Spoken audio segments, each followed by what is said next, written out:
محمود غزنوی کے پاس ایک شخص حاضر ہوا اپنا کیس لے کر. وہ کہنے لگا کہ بادشاہ میرا کیس ہے لیکن میرا کیس بڑا نرالا ہے.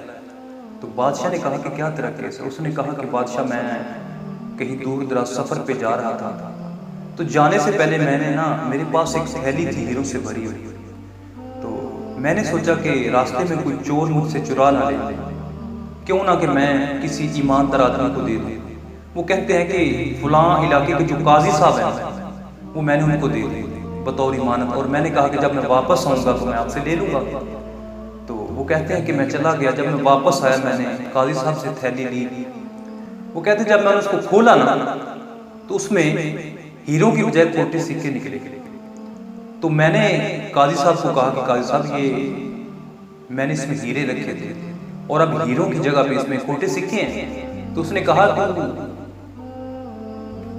یہ بتا کہ یہ کہیں سے کھلی ہے، کہیں سے پھٹی ہے؟ تو اس نے کہا کہ حضور وہ نہ کہیں سے پھٹی نہ کھلی، جس طرح کی پہلے سلائی تھی سلائی بھی اسی طرح کی ہوئی تھی، لیکن میں غریب آدمی، میری کل عمر کی کمائی تھی بادشاہ، تو ایسا کرو کہ مجھ پہ کوئی رحم کرو کوئی. تو بادشاہ نے کہا کہ لیکن اس نے کہا ہاں میں آپ کے دربار میں اللہ اور اس کے رسول کے نام پہ حلف دیتا ہوں کہ میں ہوں سچا، میں جھوٹ نہیں بول رہا. تو بادشاہ نے کہا تم ایسا کرو کہ تھیلی رکھو اور چلے جاؤ، جب میں تجھے بلاؤں گا نا پھر واپس آنا. وہ چلا گیا. تو بادشاہ نے دربار کی مجلس برخاست کی اور لوگوں کو کہا کہ تم ایسا کرو کہ تم چلے جاؤ، میں کہیں سیر پہ جا رہا ہوں اور میں 3 دن کے بعد آؤں گا، اور ایسا کرنا کہ میرے کمرے میں میرے بعد کوئی بندہ داخل نہ ہو. تو بادشاہ نے کیا کیا کہ چھری پکڑی، گدا پڑا تھا، بادشاہ نے گدے کو پھاڑ ڈالا، پھاڑ کے چھری بغل میں دبائی اور بادشاہ چلا گیا. تو وہ جو صفائی کرنے والے اور نگرانی کرنے والے ہوتے ہیں وہ کمرے میں داخل ہوا، اس نے کیا دیکھا کہ گدا پھٹا ہوا، اس نے شور ڈال دیا. وہ سب لوگ جتنے بھی ملازمین تھے سب اکٹھے ہو گئے. تو انہوں نے کہا کہ یہ دیکھو گدا پھٹا ہے، اور بادشاہ نے کہا تھا کہ میرے کمرے میں کوئی نہ آئے، اب گدا پھٹا ہے وہ تو سب کو الٹا لٹکا دے گا. تو وہیں سے نا ایک شخص بولا، وہ کہنے لگا کہ یار پریشان ہونے کی بات نہیں، میرے پاس ایک بندہ ہے، وہ اس کو ایسا رفع کرے گا کہ جس نے پھاڑا ہے اس کو بھی پتہ نہیں چلے گا کہ کہیں سے پھٹا تھا. تو اس نے کہا تم اس کو بلاؤ، وہ ظالموں اگر وہ آ گیا تو وہ سب کو الٹا لٹکا دے گا. تو تم ایسا کرو ہم اس کو 1 مہینے کی تنخواہ سارے دیتے ہیں اور وہ اس کی سلائی کرے تو ہم بچ جائیں. اس نے کہا فکر نہ کرو. اس نے احمد رفوگر کا ایک شخص تھا اس کو بلایا، اس کو دکھایا، اور احمد رفوگر کہنے لگا کہ مسئلہ ہی کوئی نہیں، اس طرح کے بڑے بڑے کیس میں نے حل کیے ہیں، یہ کیا مسئلہ ہے؟ اس نے کہا میں اس کو ایسی سلائی کروں گا کہ جس نے پھاڑا ہے اس کو بھی پتہ نہیں چلے گا کہ یہ کہیں سے پھٹا تھا. اس نے سلائی کیا، رات کو ہی بچھا دیا. تیسرے دن بادشاہ آیا، بادشاہ نے آتے ہی گدے کی طرف دیکھا اور بادشاہ نے سب کو بلایا. اس نے کہا کہ مجھے یہ بتاؤ کہ یہ گدا کس نے سیا ہے؟ انہوں نے کہا بادشاہ کیا مسئلہ ہے؟ انہوں نے کہا نہیں تم مجھے یہ بتاؤ یہ گدا کس نے سلائی کی ہے؟ انہوں نے کہا کہ بادشاہ صاحب پھٹا ہی نہیں کہیں سے. بادشاہ نے کہا کہ بنو مت میں خود پھاڑ کے گیا تھا. انہوں نے کہا کہ بادشاہ صاحب اگر آپ نے خود پھاڑا تھا تو بتایا. انہوں نے کہا کہ اس لیے تو نہیں بتایا تھا، اسی لیے نہیں بتایا تھا، بتاؤ کہ یہ کس نے سلائی کی ہے، میں خود پھاڑ کے گیا تھا. تو انہوں نے احمد رفوگر کو بلایا. تو بادشاہ نے کہا کہ بتا یہ تو نے سیا ہے؟ اس نے کہا حضور میری غلطی کوئی نہیں، یہ سارے تمہارے ملازمین میرے پاس اکٹھے ہو کے آئے تھے. تو بادشاہ نے کہا کہ اچھا ویسے تو بڑا کاریگر ہے، پھاڑا میں نے تھا لیکن پتا مجھے بھی کوئی نہیں کہ پھٹا کہاں سے تھا، کاریگر تو بڑا ہے. اچھا تو یہ بتا کہ یہ جو تھیلی ہے یہ بھی تو نے سلائی کی تھی؟ اس نے کہا حضور یہ بھی آپ کے خادم کا ہی کارنامہ ہے، وہ فلاں علاقے کے جو قاضی صاحب ہیں وہ میرے پاس آئے تھے اور کچھ حصہ مجھے بھی ملا تھا. انہوں نے کہا تھا کہ اس کو سلائی ایسی لگانی ہے، اس میں نا ہیرے نکال کے اس میں کھوٹے سکے بھرنے ہیں، پھر سلائی ایسی لگانی کہ کسی کو پتہ نہ چلے، سیم ویسے ہی ہو جس طرح کی پہلے. تو یہ بھی میں نے کیا لیکن کچھ حصہ مجھے ملا تھا فلاں علاقے کے جو قاضی صاحب ہیں وہ میرے پاس آئے تھے. تو بادشاہ نے سارے ثبوت گواہ اکٹھے کر لیے. پھر بادشاہ نے قاضی کو بلایا. اس نے قاضی کو کہا کہ قاضی تجھ سے غلطی ہو گئی ہے. وہ غریب آدمی تھا, اس کی کل عمر کی کمائی تھی بیچارے کی. اس نے نا وہ جو تھیلی تجھے دی تھی نا ہیروں والی, تو ایسا کر اس کو ہیرے واپس کر دے. تو وہ غریب آدمی ہے بیچارہ, اس کی کل عمر کی کمائی ہے, واپس کر دے اس کو. تو قاضی صاحب بھڑک اٹھے. ان کا بادشاہ آپ مجھ پہ الزام لگا رہے ہیں, بات ہی کوئی نہیں, آپ مجھ پہ غلط الزام لگا رہے ہیں, آپ مجھ کو غلط کہہ رہے ہیں. لیکن بادشاہ صاحب آپ میری یہ داڑھی دیکھیں, میرا اعزاز دیکھیں, میرا ریکارڈ دیکھیں, لوگ میرے بارے میں کیا سوچتے ہیں, میرا کردار کیسا ہے, تو آپ مجھ پہ الزام لگا رہے ہیں.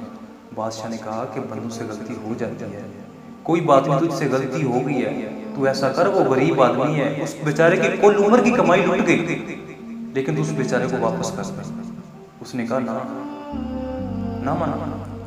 بادشاہ نے کہا کہ آج میں تنہائی میں پوچھ رہا ہوں, آج میں اس وقت پوچھ رہا ہوں جب دوسرا کوئی نہیں. آج تو ہے اور میں ہوں, اکیلے ہیں, آج دوسرا کوئی نہیں. آج میں جو مہلت کے دنوں میں توبہ کرتے ہیں ان کا کام بن جاتا ہے. تو پھر کچھ لوگ ایسے ہوتے ہیں پھر اگلا گھر دیکھ کے آتے ہیں. تو خیر وہ نہ مانا. تو بادشاہ نے دربار لگایا. اس نے کہا کہ قاضی مان جا, اب بھی مان جا. تو قاضی صاحب نے کہا نہیں, آپ مجھ پر الزام لگا رہے ہیں. تو بادشاہ نے کہا کہ بلاؤ احمد رفوگر پر. جب احمد رفوگر آیا نا تو قاضی کی ٹانگیں کانپنے لگی, قاضی کے جملے بکھرنے لگے, قاضی کے الفاظ, قاضی کی ٹانگیں کانپنے لگی. تو نظر جھکی, نیچے دیکھنے لگے. تو بادشاہ نے کہا کہ ہاں بتا اب قاضی, میں نے تجھے کہا تھا کہ اس وقت میں تجھ سے پوچھ رہا ہوں جب دوسرا وہاں موجود کوئی نہیں تھا, تو اب بتا. تو قاضی کی جب نظر جھکی نا, لوگ سمجھ گئے. وہ لوگ جو دکانیں چھوڑ کر آ کے سلیوٹ کرتے تھے, وہ جو لوگ اس کو سلیوٹ کرتے, اس کی عزت کرتے, وہی لوگ سب اس پر لعنتیں برسانے لگے, قاضی پر لعنتیں برسانے لگے. تو قاضی اٹھا. تو بادشاہ نے کہا نکل جا میرے دربار سے, تجھے اتنی عزت دی, اتنی شہرت دی, کتنی عزت دی تجھ کو, تجھے میں نے قاضی بنایا, اور تو نے چند ٹکوں کے ساتھ بے ایمانی کی, چند روپیوں کے لیے, چند ہیروں کی خاطر تو نے, دنیاوی چیزوں کے لیے تو نے بے وفائی کی, تو نے بے ایمانی کی, نکل جا میرے دربار سے. تو رسوائیاں اس کا مقدر بننے لگے. وہ اٹھا. جب گھر گیا تو اس کے بیٹے کہنے لگے ابا ہم کس منہ سے سکول جائیں, لوگ باتیں بنائیں گے, لوگ باتیں کرتے ہیں, جنہ نے تو پاپ کمائے اج کتھے نہیں تیرے کر. وہ میاں صاحب نے فرمایا تھا جنہ نے تو پاپ کمایا اج کتھے نہیں تیرے کر. اللہ اکبر. تو اٹھے, سوچا تھا کہ بیوی ساتھ دے گی. جب بیوی سے ملے تو بیوی نے کہا کہ میں کس منہ سے مل کے جاؤں گی, میں کس منہ سے مل کے جاؤں, میں کس منہ سے گلی میں نکلوں, گلی کی عورتیں طرح طرح کی باتیں کریں گی. وہ میاں صاحب نے کہا تھا کہ ساری عمری آٹا گوندیا تے لکھاں کیتے نے پیڑے, اج وقت آئی محمد بخشا تے کوئی نہیں بہندا نیڑے. وہ اٹھا اپنے کمرے میں چلا گیا, اپنی ساری دشمانیاں سمیٹ کر وہ لیٹ گیا. سوچ کے جو مہلت کے دنوں میں توبہ کرتے ہیں ان کے اللہ توبہ قبول کرتا ہے. تو وہ سو گیا, نہ بھوک لگی نہ پیاس لگی, لیٹ گیا. جب صبح انہوں نے دروازہ کھولا تو اس کی روح پرواز کرتا, قاضی فوت ہو گیا. وہ ہمارے بزرگ لکھتے ہیں کہ جو مہلت کے دنوں میں توبہ کرنا, یہ دیکھیں یہاں تو احمد رفوگار تھا نا گواہی دینے والا, احمد رفوگار گواہی تھا اس دربار میں, اور جب اللہ کے دربار میں ہم لوگ اکٹھے ہوں گے اس وقت تو ہمارے ہاتھ کون گواہی دیں گے, وہ خود گواہی دیں گے. تو اس وقت کیا بنے گا. آج توبہ کر, آج سچی توبہ کر اللہ کے حضور. آج مہلت, آج موقع ہے. وہ تو احمد رفوگار تھا, اس وقت تو ہمارے ہاتھ کون گواہی دینے والے, اس وقت کیا ہوگا.